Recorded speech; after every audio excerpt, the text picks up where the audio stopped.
नमस्कार, किस्से कहानियाँ में आपका स्वागत है। मैं हूँ आपकी होस्ट रश्मि।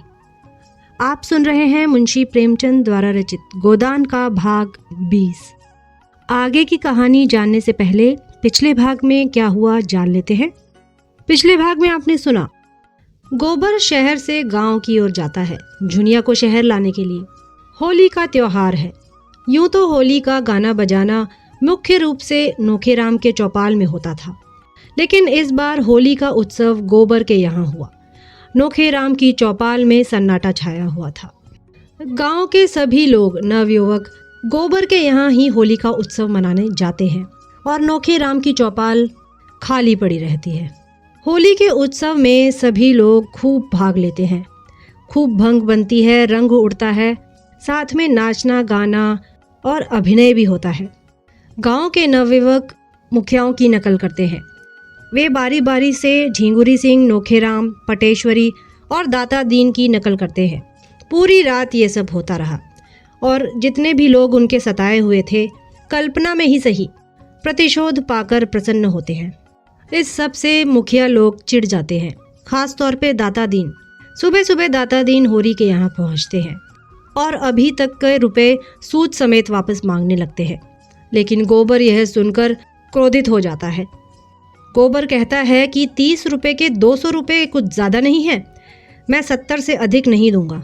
अगर दाता दीन 70 रुपए लेते हैं तो दे देना। दाता दीन क्रोधित हो जाते हैं। वह कहते हैं कि मैं ना तो यह 70 रुपए लूंगा और ना ही अपने 200 रुपए छोड़ूंगा और ना ही अदालत जाऊंगा। होरी चिंतित हो जाता है कि कहीं ब्राह्मण का श्राप ना लग जाए। होली के उत्सव में जो नकल की गई थी उससे सभी मुखिया नाराज होते हैं और गोबर को नीचा दिखाने के लिए षड्यंत्र रच रहे होते हैं। होरी ने नोखेराम को 25 रुपए बिना रसीद लिए ही दे दिए थे।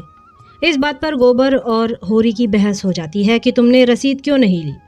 गोबर नोखेराम के पास जाता है और कहता है कि होरी ने अपने रुपए दे दिए थे और तुमने रसीद नहीं दी थी। यह बात मैं अदालत तक लेकर जाऊंगा। इस बात से नोखेराम डर जाता है। घर आकर गोबर और होरी के बीच में खूब बहस होती है। गोबर कहता है कि मुझे यहाँ नहीं रहना है, मैं शहर जाना चाहता हूँ और साथ में झुनिया को भी लेता जाऊंगा। गोबर, झुनिया और धनिया के बीच बहस हो जाती है।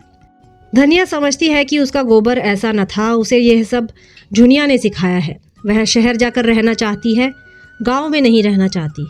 गोबर, झुनिया और अपने बच्चे को लेकर शहर की तरफ चला जाता है और धनिया अपने आंगन में बैठी रो रही होती है।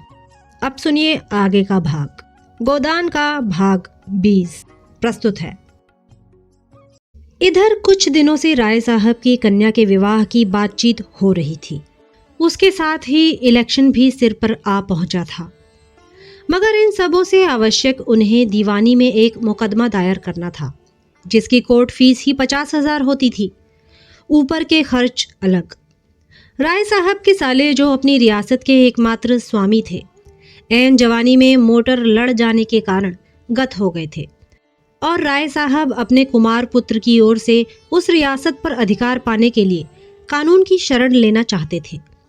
उनके चचेरे सालों ने रियासत पर कब्जा जमा लिया था और राय साहब को उसमें से कोई हिस्सा देने पर तैयार न थे।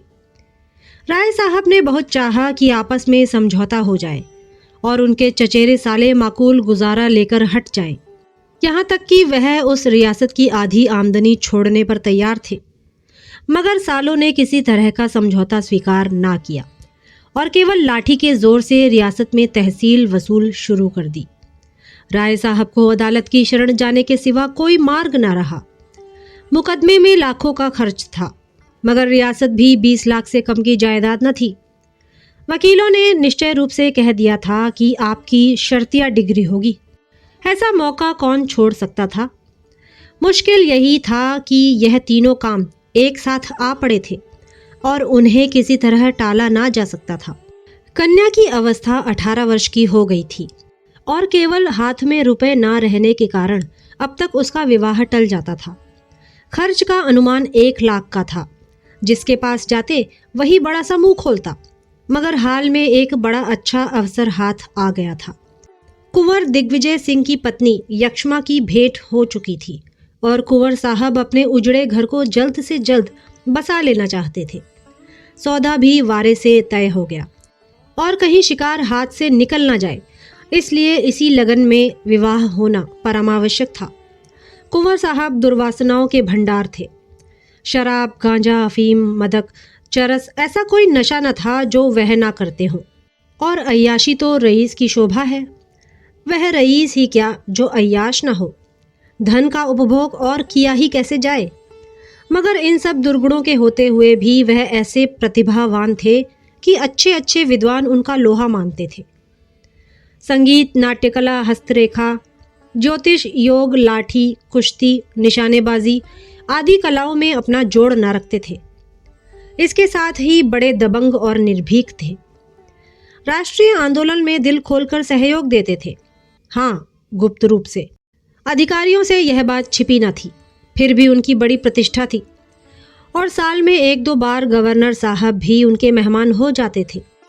और अभी अवस्था 30-32 से अधिक न थी और स्वास्थ्य तो ऐसा था कि अकेले एक बकरा खाकर हजम कर डालते थे।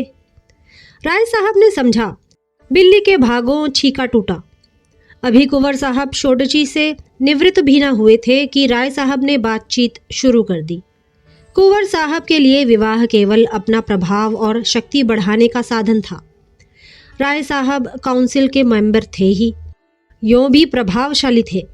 राष्ट्रीय संग्राम में अपने त्याग का परिचय देकर श्रद्धा के पात्र भी बन चुके थे। शादी तय होने में कोई बाधा ना हो सकती थी और वह तय हो गई। रहा इलेक्शन, यह सोने की हंसिया थी जिसे ना उगलते बनता था ना निगलते।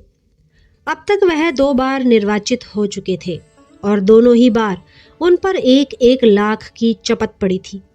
मगर अब की एक राजा साहब उसी इलाके से खड़े हो गए थे और डंके की चोट पर ऐलान कर दिया था कि चाहे हर एक वोटर को 1-1 हजार ही क्यों न देने पड़े, चाहे 50 लाख की रियासत मिट्टी में मिल जाए, मगर राय अमरपाल सिंह को काउंसिल में ना जाने दूंगा। और उन्हें अधिकारियों ने अपनी सहायता का आश्वासन भी दे दिया था। राय साहब विचारशील थे, चतुर थे, अपना नफा नुकसान समझते थे, मगर राजपूत थे और पोतड़ों के रईस थे। वह चुनौती पाकर मैदान से कैसे हट जाए। यूं उनसे राजा सूर्य प्रताप सिंह ने आकर कहा होता, भाई साहब आप तो 2 बार काउंसिल में जा चुके, अब की मुझे जाने दीजिए, तो शायद राय साहब ने उनका स्वागत किया होता। काउंसिल का मोह अब उन्हें न था, लेकिन इस चुनौती के सामने ताल ठोकने के सिवा और कोई राह ही न थी। एक मसलहत और भी थी। मिस्टर तनखा ने उन्हें विश्वास दिलाया था कि आप खड़े हो जाएं, पीछे राजा साहब से 1 लाख की थैली लेकर बैठ जाइएगा। उन्होंने यहाँ तक कहा था कि राजा साहब बड़ी खुशी से 1 लाख दे देंगे। मेरी उनसे बातचीत हो चुकी है, पर अब मालूम हुआ राय साहब को परास्त करने का गौरव नहीं छोड़ना चाहते और इसका मुख्य कारण था राय साहब की लड़की की शादी कुंवर साहब से ठीक होना। 2 प्रभावशाली घरानों का संयोग वह अपनी प्रतिष्ठा के लिए हानिकारक समझते थे। उधर राय साहब को ससुराली जायदाद मिलने की भी आशा थी। राजा साहब के पहलू में यह कांटा भी बुरी तरह खटक रहा था। कहीं वह जायदाद इन्हें मिल गई और कानून राय साहब के पक्ष में था ही, तब तो राजा साहब का एक प्रतिद्वंदी खड़ा हो जाएगा। इसलिए उनका धर्म था कि राय साहब को कुचल डाले और उनकी प्रतिष्ठा धूल में मिला दे। बेचारे राय साहब बड़े संकट में पड़ गए थे। उन्हें यह संदेह होने लगा था कि केवल अपना मतलब निकालने के लिए मिस्टर तनखा ने उन्हें धोखा दिया। यह खबर मिली थी कि अब राजा साहब के पैरोकार हो गए हैं। यह राय साहब के घाव पर नमक था। उन्होंने कई बार तनखा को बुलाया था, मगर वह या तो घर पर मिलते ही न थे या आने का वादा करके भूल जाते थे। आखिर आज खुद उनसे मिलने का इरादा करके वह उनके पास जा पहुंचे। संयोग से मिस्टर तनखा घर पर मिल गए, मगर राय साहब को पूरे घंटे भर उनकी प्रतीक्षा करनी पड़ी। यह वही मिस्टर तनखा हैं जो राय साहब के द्वार पर एक बार रोज हाजिरी दिया करते थे। आज इतना मिजाज हो गया है, जले बैठे थे। जो ही मिस्टर तनखा सजे सजाए मुंह पर सिगार दबाए कमरे में आए और हाथ बढ़ाया कि राय साहब ने बमगोला छोड़ दिया। मैं घंटे भर से यहाँ बैठा हुआ हूँ और आप निकलते निकलते अब निकले हैं। मैं इसे अपनी तौहीन समझता हूँ। मिस्टर तनखा ने एक सोफे पर बैठकर निश्चिंत भाव से धुआं उड़ाते हुए कहा। मुझे इसका खेद है। मैं एक ज़रूरी काम में लगा था। आपको फ़ोन करके मुझसे समय ठीक कर लेना चाहिए था। आग में घी पड़ गया, मगर राय साहब ने क्रोध को दबाया। वह लड़ने ना आए थे, इस अपमान को पी जाने का ही अवसर था। बोले, हाँ, यह गलती हुई। आजकल आपको बहुत कम फुर्सत रहती है शायद। जी हाँ, बहुत कम, वरना मैं अवश्य आता। मैं उसी मामले के बारे में आपसे पूछने आया था। समझौता की तो कोई आशा नहीं मालूम होती। उधर तो जंग की तैयारियां बड़े जोरों से हो रही हैं। राजा साहब को तो आप जानते ही हैं, झक्कड़ आदमी हैं, पूरे सन की। कोई ना कोई धुन उन पर सवार रहती है। आजकल यही धुन है कि राय साहब को नीचा दिखाकर रहेंगे, और उन्हें जब एक धुन सवार हो जाती है तो फिर किसी की नहीं सुनते, चाहे कितना ही नुकसान उठाना पड़े। कोई 40 लाख का बोझ सिर पर है, फिर भी वही दमखम है, वही अलल्ले तलल्ले खर्च हैं। पैसे को तो कुछ समझते ही नहीं। नौकरों का वेतन 6-6 महीने से बाकी पड़ा हुआ है, मगर हीरा महल बन रहा है। संगमरमर का तो फर्श है, पच्चीकारी ऐसी हो रही है कि आंखें नहीं ठहरती। अफसरों के पास रोज डालियां जाती रहती हैं। सुना है कोई अंग्रेज मैनेजर रखने वाले हैं। फिर आपने कैसे कह दिया था कि आप कोई समझौता करा देंगे? मुझसे जो कुछ हो सकता था वह मैंने किया। इसके सिवा मैं और क्या कर सकता था? अगर कोई व्यक्ति अपने 2-4 लाख रुपए फूकने ही पर तुला हुआ है तो मेरा क्या बस। राय साहब अब क्रोध ना संभाल सके, खासकर जब उन 2-4 लाख रुपए में से 10-20 हजार आपके हत्थे चढ़ने की भी आशा हो। मिस्टर तनखा क्यों दबते? बोले, राय साहब अब साफ साफ ना कहलवाइए। यहाँ ना मैं सन्यासी हूँ ना आप। हम सभी कुछ ना कुछ कमाने ही निकले हैं। आँख के अंधों और गांठ के पूरों की तलाश आपको भी उतनी ही है जितनी मुझको। आपसे मैंने खड़े होने का प्रस्ताव किया, आप 1 लाख के लोभ से खड़े हो गए। अगर गोटी लाल हो जाती तो आज आप 1 लाख के स्वामी होते, और बिना 1 पाई कर्ज लिए कुंवर साहब से संबंध भी हो जाता और मुकदमा भी दायर हो जाता। मगर आपके दुर्भाग्य से वह चाल पट पड़ गई। जब आप ही ठाट पर रह गए तो मुझे क्या मिलता? आखिर मैंने झक मारकर उनकी पूंछ पकड़ी। किसी न किसी तरह यह वैतरणी तो पार करनी ही है। राय साहब को ऐसा आवेश आ रहा था कि इस दुष्ट को गोली मार दे। इसी बदमाश ने सब्जबाग दिखाकर उन्हें खड़ा किया और अब अपनी सफाई दे रहा है।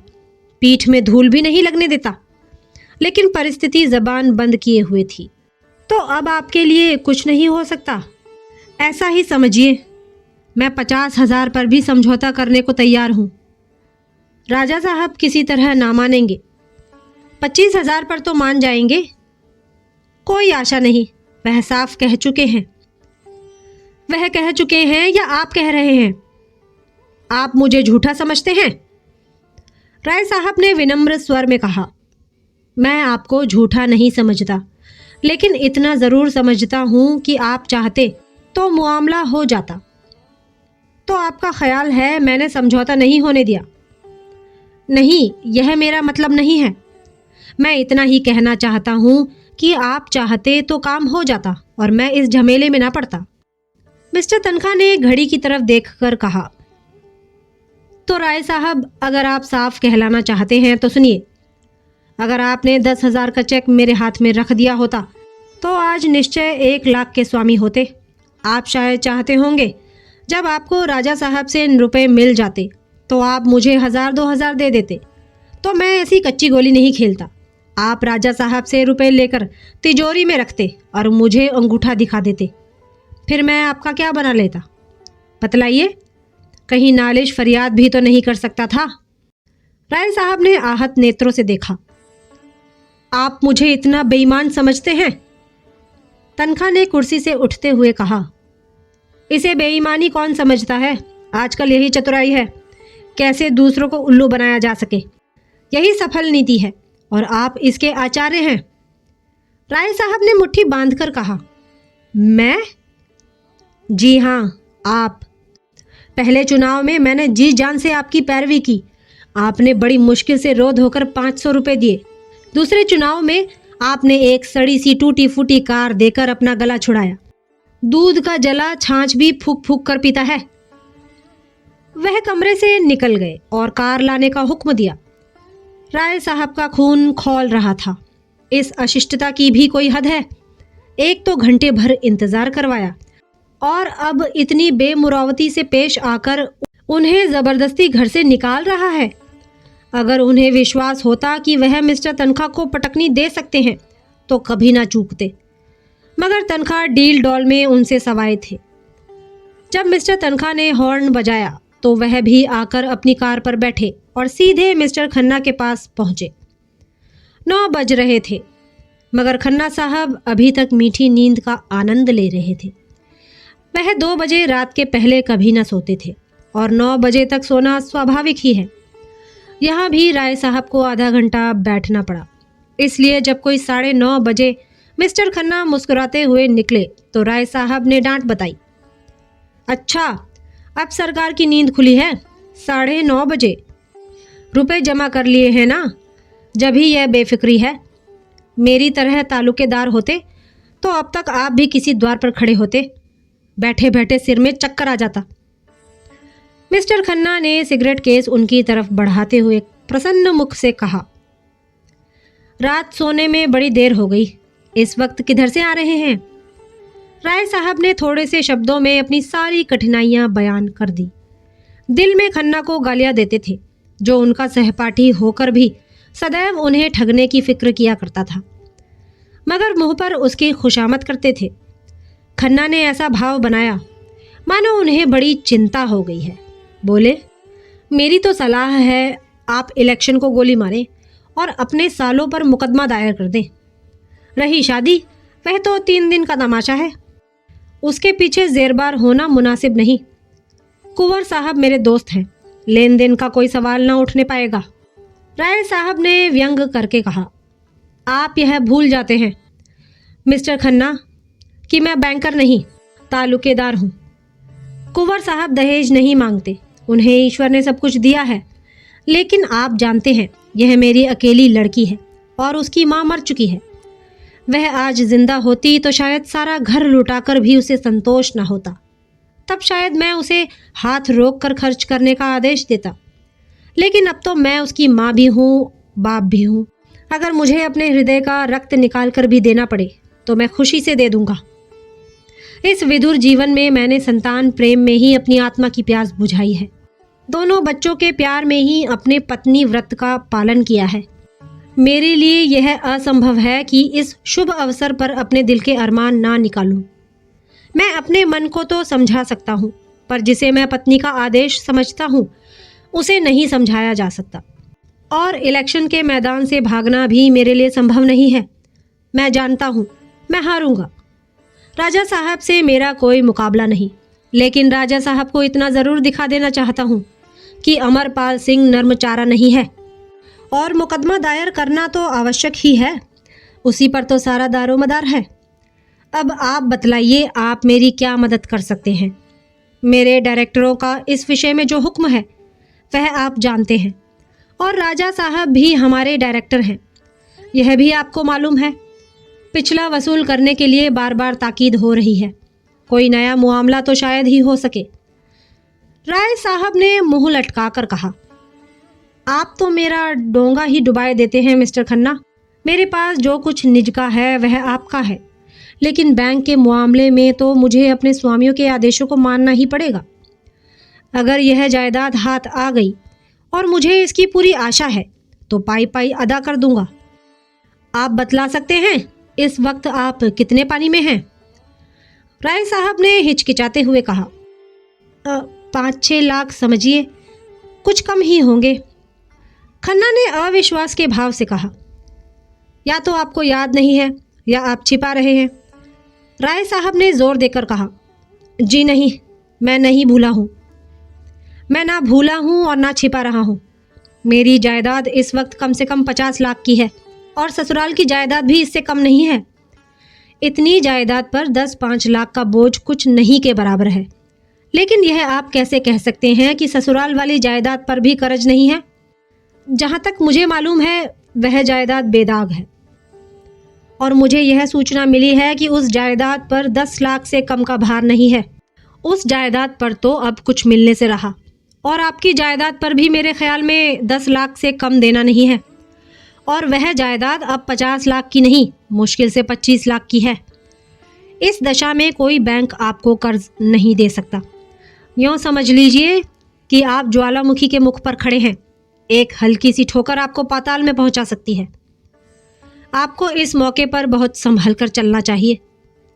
राय साहब ने उनका हाथ अपनी तरफ खींचकर कहा, यह सब मैं खूब समझता हूँ मित्रवर, लेकिन जीवन की ट्रेजेडी और इसके सिवा क्या है कि आपकी आत्मा जो काम करना नहीं चाहती वही आपको करना पड़े। आपको इस मौके पर मेरे लिए कम से कम 2 लाख का इंतजाम करना पड़ेगा। खन्ना ने लंबी सांस लेकर कहा, माय गॉड, 2 लाख? असंभव, बिल्कुल असंभव। मैं तुम्हारे द्वार पर सर पटक कर प्राण दे दूंगा। खन्ना, इतना समझ लो, मैंने तुम्हारे ही भरोसे ये सारे प्रोग्राम बांधे हैं। अगर तुमने निराश कर दिया तो शायद मुझे जहर खा लेना पड़े। मैं सूर्य प्रताप सिंह के सामने घुटने नहीं टेक सकता। कन्या का विवाह अभी 2-4 महीने टल सकता है। मुकदमा दायर करने के लिए अभी काफ़ी वक्त है, लेकिन यह इलेक्शन सिर पर आ गया है और मुझे सबसे बड़ी फिक्र यही है। खन्ना ने चकित होकर कहा, तो आप इलेक्शन में 2 लाख लगा देंगे? इलेक्शन का सवाल नहीं है भाई, यह इज्जत का सवाल है। क्या आपकी राय में मेरी इज्जत 2 लाख की भी नहीं? मेरी सारी रियासत बिक जाए, गम नहीं, मगर सूर्य प्रताप सिंह को मैं आसानी से विजय ना पाने दूंगा। खन्ना ने 1 मिनट तक धुआं निकालने के बाद कहा, बैंक की जो स्थिति है वह मैंने आपको सामने रख दी है। बैंक ने एक तरह से लेन देन का काम बंद कर दिया है। मैं कोशिश करूंगा कि आपके साथ खास रियायत की जाए, लेकिन यह आप जानते हैं। पर मेरा कमीशन क्या रहेगा? मुझे आपके लिए खास तौर पर सिफारिश करनी पड़ेगी। राजा साहब का अन्य डायरेक्टरों पर कितना प्रभाव है यह भी आप जानते हैं। मुझे उनके खिलाफ गुटबंदी करनी पड़ेगी। यूँ समझ लीजिए कि मेरी जिम्मेदारी पर ही मामला होगा। राय साहब का मुंह गिर गया। खन्ना उनके अंतरंग मित्रों में थे, साथ के पड़े हुए, साथ के बैठने वाले, और यह उनसे कमीशन की आशा रखते हैं। इतने बेमुरवती। आखिर वह जो इतने दिनों से खन्ना की खुशामद करते हैं, वह किस दिन के लिए? बाग में फल निकले, शाक भाजी पैदा हो, सबसे पहले खन्ना के पास डाली भेजते हैं। कोई उत्सव हो, कोई जलसा हो, सबसे पहले खन्ना को निमंत्रण देते हैं। उसका यह जवाब हो, उदास मन से बोले, आपकी जो इच्छा हो, लेकिन मैं आपको अपना भाई समझता था। खन्ना ने कृतज्ञता के भाव से कहा, यह आपकी कृपा है। मैंने भी सदैव आपको अपना बड़ा भाई समझा है और अब भी समझता हूँ। कभी आपसे कोई पर्दा नहीं रखा, लेकिन व्यापार एक दूसरा क्षेत्र है। यहाँ कोई किसी का दोस्त नहीं, कोई किसी का भाई नहीं। जिस तरह मैं भाई के नाते आपसे यह नहीं कह सकता कि मुझे दूसरों से ज़्यादा कमीशन दीजिए, उसी तरह आपको भी मेरे कमीशन में रियायत के लिए आग्रह ना करना चाहिए। मैं आपको विश्वास दिलाता हूँ कि मैं जितनी रियायत आपके साथ कर सकता हूँ उतना करूँगा। कल आप दफ्तर के वक्त आएँ और लिखा पढ़ी कर लें। बस बिजनेस ख़त्म। आपने कुछ और सुना? मेहता साहब आजकल मालती पर बेतरह रीझे हुए हैं। सारी फिलासफी निकल गई। दिन में 1-2 बार ज़रूर हाजिरी दे आते हैं और शाम को अक्सर दोनों साथ साथ सैर करने निकलते हैं। यह तो मेरी ही शान थी कि कभी मालती के द्वार पर सलामी करने ना गया। शायद अब उसी की कसर निकाल रही है। कहाँ तो यह हाल था कि जो कुछ हैं मिस्टर खन्ना हैं। कोई काम होता तो खन्ना के पास दौड़ी आती, जब रुपयों की ज़रूरत पड़ती तो खन्ना के नाम पुर्जा आता। और कहाँ अब मुझे देखकर मुंह फेर लेती है। मैंने ख़ास उन्हीं के लिए फ्रांस से एक घड़ी मंगवाई थी। बड़े शौक से लेकर गया, मगर नहीं ली। अभी कल मेवों की डाली भेजी थी, कश्मीर से मंगवाए थे, वापस कर दी। मुझे तो आश्चर्य होता है कि आदमी इतनी जल्द कैसे इतना बदल जाता है।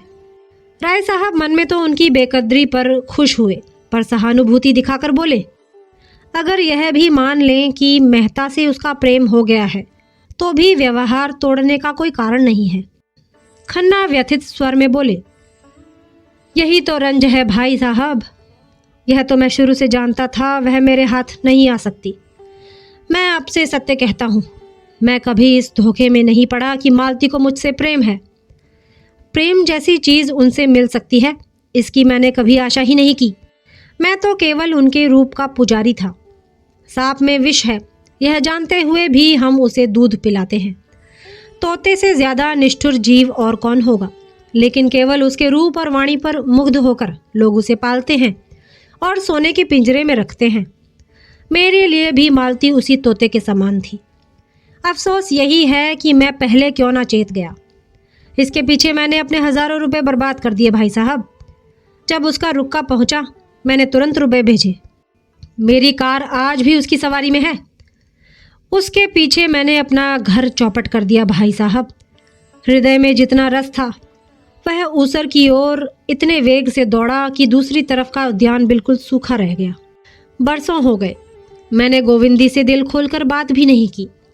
उसकी सेवा और स्नेह और त्याग से मुझे उसी तरह अरुचि हो गई थी जैसे अजीर्ण के रोगी को मोहन भोग से हो जाती है। मालती मुझे उसी तरह नचाती थी जैसे मदारी बंदर को नचाता है, और मैं खुशी से नाचता था। वह मेरा अपमान करती थी और मैं खुशी से हंसता था। वह मुझ पर शासन करती थी और मैं सिर झुकाता था। उसने मुझे कभी मुंह नहीं लगाया, यह मैं स्वीकार करता हूँ। उसने मुझे कभी प्रोत्साहन नहीं दिया, यह भी सत्य है। फिर भी मैं पतंग की भांति उसके मुखदीप पर प्राण देता था, और अब वह मुझसे शिष्टाचार का व्यवहार भी नहीं कर सकती। लेकिन भाई साहब, मैं कहे देता हूँ कि खन्ना चुप बैठने वाला आदमी नहीं है। उसके पुर्जे मेरे पास सुरक्षित हैं। मैं उससे एक एक पाई वसूल कर लूँगा, और डॉक्टर मेहता को तो मैं लखनऊ से निकाल कर दम लूँगा। उनका रहना यहाँ असंभव कर दूँगा। उसी वक्त हॉर्न की आवाज़ आई और एक क्षण में मिस्टर मेहता आकर खड़े हो गए। गोरा चिट्टा रंग, स्वास्थ्य की लालिमा गालों पर चमकती हुई, नीची अचकन, चूड़ीदार पजामा, सुनहली ऐनक, सौम्यता के देवता से लगते थे। खन्ना ने उठकर हाथ मिलाया। आइए मिस्टर मेहता, आप ही का जिक्र हो रहा था। मेहता ने दोनों सज्जनों से हाथ मिलाकर कहा, बड़ी अच्छी साइट में घर से चला था कि आप दोनों साहबों से एक ही जगह भेंट हो गई। आपने शायद पत्रों में देखा होगा, जहां महिलाओं के लिए एक व्यायामशाला का आयोजन हो रहा है। मिस मालती उस कमेटी की सभानेत्री हैं। अनुमान किया गया है कि शाला में 2 लाख रुपए लगेंगे। नगर में उसकी कितनी ज़रूरत है यह आप लोग मुझसे ज़्यादा जानते हैं। मैं चाहता हूँ आप दोनों साहेबों का नाम सबसे ऊपर हो। मिस मालती खुद आने वाली थी, पर आज उनके फादर की तबीयत अच्छी नहीं है, इसलिए ना आ सकी। उन्होंने चंदे की सूची राय साहब के हाथ में रख दी। पहला नाम राजा सूर्य प्रताप सिंह का था, जिसके सामने 5,000 रुपये की रकम थी। उसके बाद कुंवर दिग्विजय सिंह के 3,000 रुपये थे। इसके बाद और कई रकमें इतनी या इससे कुछ कम थी। मालती ने 500 रुपये दिए थे और डॉक्टर मेहता ने 1,000 रुपये। राय साहब ने अप्रतिभ होकर कहा, कोई 40,000 तो आप लोगों ने फटकार लिए। मेहता ने गर्व से कहा, यह सब आप लोगों की दया है और यह केवल 3 घंटों का परिश्रम है। राजा सूर्य प्रताप सिंह ने शायद ही किसी सार्वजनिक कार्य में भाग लिया हो, पर आज तो उन्होंने बेकहे सुने चेक लिख दिया। देश में जागृति है, जनता किसी भी शुभ काम में सहयोग देने को तैयार है। केवल उसे विश्वास होना चाहिए कि उसके दान का सदुपयोग होगा। आपसे तो मुझे बड़ी आशा है मिस्टर खन्ना। खन्ना ने उपेक्षा भाव से कहा, मैं ऐसे फजूल के कामों में नहीं पड़ता। ना जाने आप लोग पश्चिम की गुलामी में कहाँ तक जाएंगे। यूं ही महिलाओं को घर से अरुचि हो रही है। व्यायाम की धुन सवार हो गई तो वह कहीं की ना रहेंगी। जो औरत घर का काम करती है उसके लिए किसी व्यायाम की ज़रूरत नहीं, और जो घर का कोई काम नहीं करती और केवल भोग विलास में रत है, उसके व्यायाम के लिए चंदा देना मैं अधर्म समझता हूँ। मेहता ज़रा भी निरुत्साह ना हुए। ऐसी दशा में मैं आपसे कुछ मांगूंगा भी नहीं। जिस आयोजन में हमें विश्वास ना हो उसमें किसी तरह की मदद देना वास्तव में अधर्म है। आप तो मिस्टर खन्ना से सहमत नहीं हैं राय साहब। राय साहब गहरी चिंता में डूबे हुए थे। सूर्य प्रताप सिंह के 5,000 उन्हें हतोत्साह किए डालते थे। चौंक कर बोले, आपने मुझसे कुछ कहा? मैंने कहा, आप तो इस आयोजन में सहयोग देना अधर्म नहीं समझते। जिस काम में आप शरीक हैं वह धर्म है। या अधर्म, इसकी मैं परवाह नहीं करता। मैं चाहता हूँ आप खुद विचार करें, और अगर आप इस आयोजन को समाज के लिए उपयोगी समझें तो उसमें सहयोग दें। मिस्टर खन्ना की नीति मुझे बहुत पसंद आई। खन्ना बोले, मैं तो साफ कहता हूँ और इसीलिए बदनाम हूँ। राय साहब ने दुर्बल मुस्कान के साथ कहा, मुझ में तो विचार करने की शक्ति है नहीं। सज्जनों के पीछे चलना ही मैं अपना धर्म समझता हूँ। तो लिखिए कोई अच्छी रकम, जो कहिए वह लिख दूँ। जो आपकी इच्छा। आप जो कहिए वह लिख दूँ। तो 2000 से कम क्या लिखिएगा?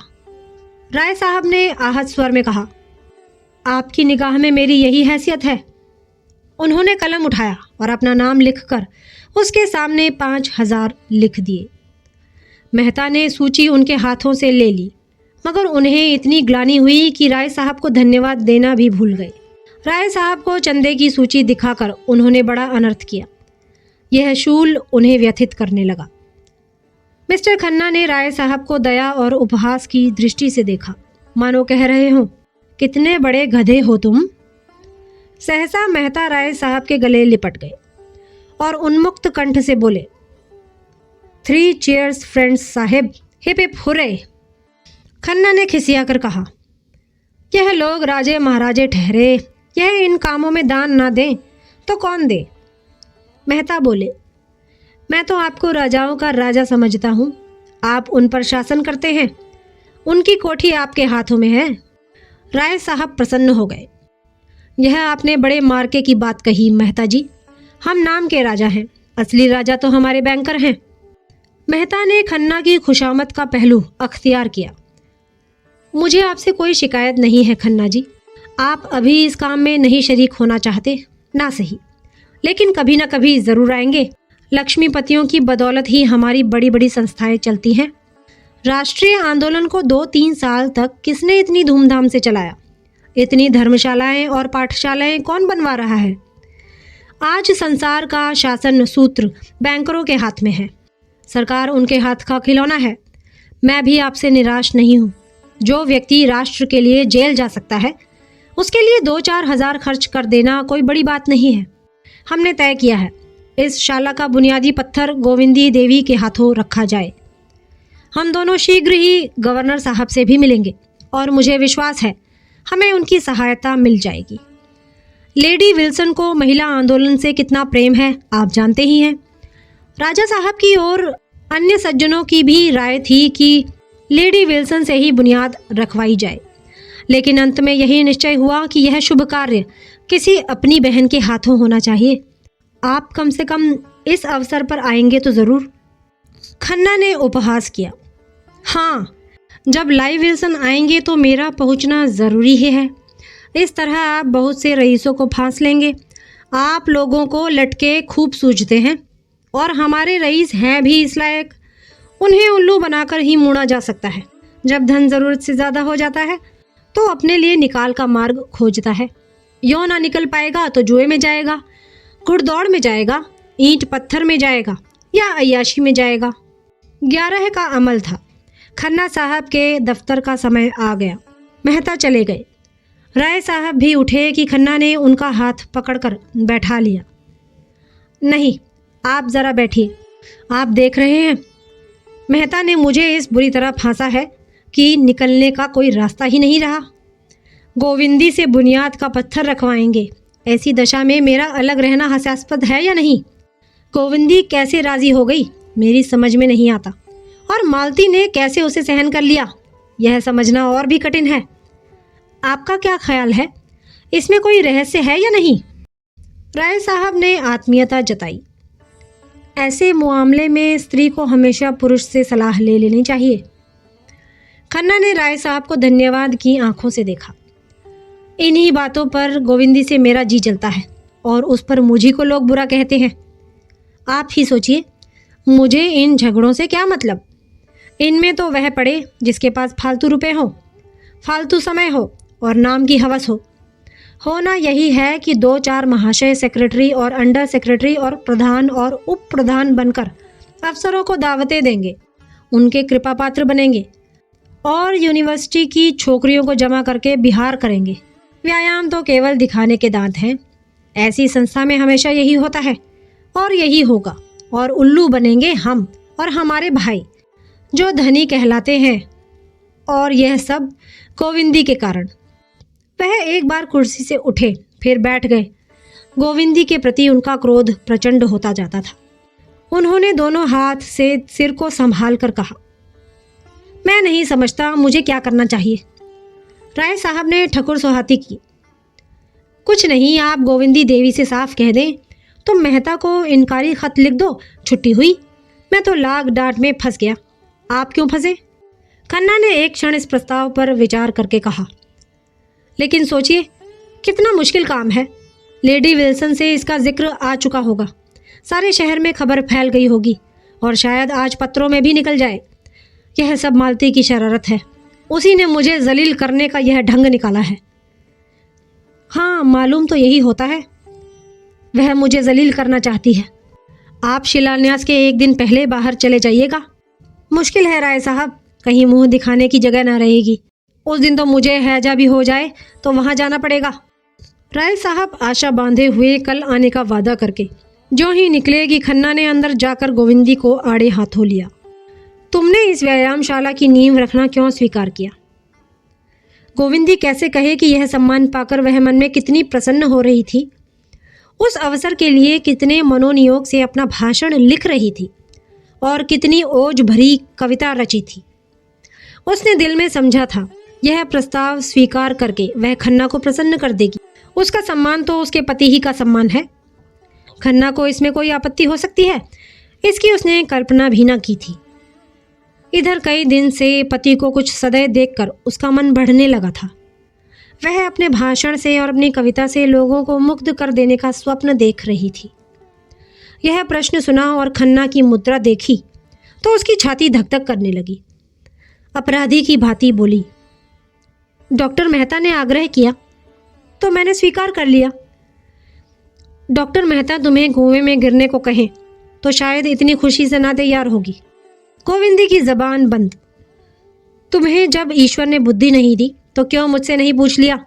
मेहता और मालती दोनों यह चाल चलकर मुझसे 2-4 हजार ऐंठने की फिक्र में हैं, और मैंने ठान लिया है कि कौड़ी भी ना दूंगा। तुम आज ही मेहता को इनकारी खत लिख दो। गोविंदी ने एक क्षण सोचकर कहा, तो तुम ही लिख दो ना। मैं क्यों लिखूं? बात की तुमने, लिखूं मैं? डॉक्टर साहब कारण पूछेंगे तो क्या बताऊंगी? बताना अपना सिर और क्या। मैं इस व्यभिचारशाला को एक धेली भी नहीं देना चाहता। तो तुम्हें देने को कौन कहता है? खन्ना ने होंठ चबाकर कहा, कैसी बेसमझी की सी बातें करती हो। तुम वहां नींव रखोगी और कुछ दोगी नहीं तो संसार क्या कहेगा? गोविंदी ने जैसे संगीन की नोक पर कहा, अच्छी बात है, लिख दूंगी। आज ही लिखना होगा। कह तो दिया, लिख दूंगी। खन्ना बाहर आए और डाक देखने लगे। उन्हें दफ्तर जाने में देर हो जाती थी तो चपरासी घर पर ही डाक दे जाता था। शक्कर तेज हो गई है। खन्ना का चेहरा खिल उठा। दूसरी चिट्ठी खोली। ऊख की दर नियत करने के लिए जो कमेटी बैठी थी उसने तय कर लिया कि ऐसा नियंत्रण नहीं किया जा सकता। धत तेरे की, यह पहले यही बात कह रहे थे, पर इस अग्निहोत्री ने गुल मचाकर जबरदस्ती कमेटी बिठाई। आखिर बच्चा के मुंह पर थप्पड़ लगा। यह मिल वालों और किसानों के बीच का मामला है, सरकार इसमें दखल देने वाली कौन? सहसा मिस मालती कार से उतरी। कमल की भांति खिली, दीपक की भांति दमकती, स्फूर्ति और उल्लास की प्रतिमा सी, निशंक निर्द्वंद, मानो उसे विश्वास है कि संसार में उसके लिए आदर और सुख का द्वार खुला हुआ है। खन्ना ने बरामदे में आकर अभिवादन किया। मालती ने पूछा, क्या यहाँ मेहता आए थे? हाँ, आए तो थे। कुछ कहा? कहाँ जा रहे हैं? यह तो कुछ नहीं कहा, जाने कहाँ डुबकी लगा गए। मैं चारों तरफ घूम आई। आपने व्यायामशाला के लिए कितना दिया? खन्ना ने अपराधी स्वर में कहा, मैंने इस मामले को समझा ही नहीं। मालती ने बड़ी बड़ी आंखों से उन्हें तरेरा, मानो सोच रही हो कि उन पर दया करे या रोष। इसमें समझने की क्या बात थी, और समझ लेते आगे पीछे। इस वक्त तो कुछ देने की बात थी। मैंने मेहता को ठेलकर यहाँ भेजा था। बेचारे डर रहे थे कि आप ना जाने क्या जवाब दें। आपकी इस कंजूसी का क्या फल होगा आप जानते हैं। यहाँ के व्यापारी समाज से कुछ ना मिलेगा। आपने शायद मुझे अपमानित करने का निश्चय कर लिया है। सबकी सलाह थी कि लेडी विल्सन बुनियाद रखे। मैंने गोविंदी देवी का पक्ष लिया और लड़कर सबको राजी किया, और अब आप फरमाते हैं आपने इस मामले को समझा ही नहीं। आप बैंकिंग की गुत्थियां समझते हैं, पर इतनी मोटी बात आपकी समझ में ना आई। इसका अर्थ इसके सिवा और कुछ नहीं है कि तुम मुझे लज्जित करना चाहते हो। अच्छी बात है, यही सही। मालती का मुख लाल हो गया था। खन्ना घबराए, हेकड़ी जाती रही, पर इसके साथ ही उन्हें यह भी मालूम हुआ कि अगर वह कांटों में फंस गए हैं तो मालती दलदल में फंस गई है। अगर उनकी थैलियों पर संकट आ पड़ा है तो मालती की प्रतिष्ठा पर संकट आ पड़ा है, जो थैलियों से ज़्यादा मूल्यवान है। तब उनका मन मालती की दुरावस्था का आनंद क्यों ना उठाए। उन्होंने मालती को अर्दब में डाल दिया था, और यद्यपि वह उसे रुष्ट कर देने का साहस खो चुके थे, पर दो चार खरी खरी बातें कह सुनाने का अवसर पाकर छोड़ना ना चाहते थे। यह भी दिखा देना चाहते थे कि मैं निरा भोंदू नहीं हूँ। उसका रास्ता रोककर बोले, तुम मुझ पर इतनी कृपालु हो गई हो, इस पर मुझे आश्चर्य हो रहा है मालती। मालती ने भवें सिकोड़ कर कहा, मैं इसका आशय नहीं समझी। क्या अब मेरे साथ तुम्हारा वही बर्ताव है जो कुछ दिनों पहले था? मैं तो उसमें कोई अंतर नहीं देखती, लेकिन मैं तो आकाश पाताल का अंतर देखता हूँ। अच्छा, मान लो तुम्हारा अनुमान ठीक है, तो फिर मैं तुमसे एक शुभ कार्य में सहायता मांगने आई हूँ, अपने व्यवहार की परीक्षा देने आई हूँ। और अगर तुम समझते हो कुछ चंदा देकर तुम यश और धन्यवाद के सिवा और कुछ पा सकते हो, तो तुम भ्रम में हो। खन्ना परास्त हो गए। वह ऐसे सकरे कोने में फंस गए थे जहाँ इधर उधर हिलने का भी स्थान न था। क्या वह उससे यह कहने का साहस रखते हैं कि मैंने अब तक तुम्हारे ऊपर हजारों रुपए लुटा दिए? क्या उसका यही पुरस्कार है? लज्जा से उनका मुंह छोटा सा निकल आया, जैसे सिकुड़ गया हो। झेपते हुए बोले, मेरा आशय यह न था मालती, तुम बिल्कुल गलत समझी।